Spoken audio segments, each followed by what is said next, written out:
குளிக்க போலாமா? குளிக்கலாமா? வாங்க குளிக்கலாம். குளிக்கலாம். ஒழுங்கா வந்துரு குளிக்க. குளிக்க போலாம் வா. குளிக்க போலாம் வா.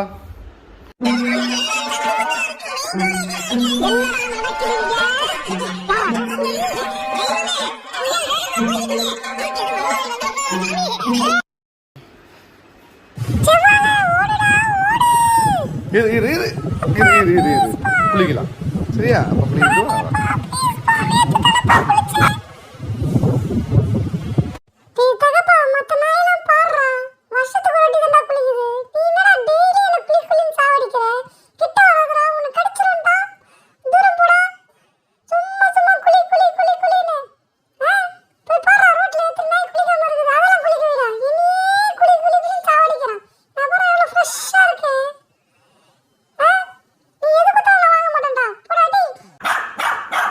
பத்தாத பொம்படு ரொம்ப செல்லாயிடுச்சு. குளிக்கலன்னா விட மாட்டான். குளிச்சிடலாம். கொம்பெடுக்குவா? அதுக்கு எதுக்குப்பா ஆயுதம்லாம் எடுக்கிறேன்ற? வேணாப்பா, வந்துடுறேன்ப்பா. விடுப்பா, நான் உன் பையன்ப்பா.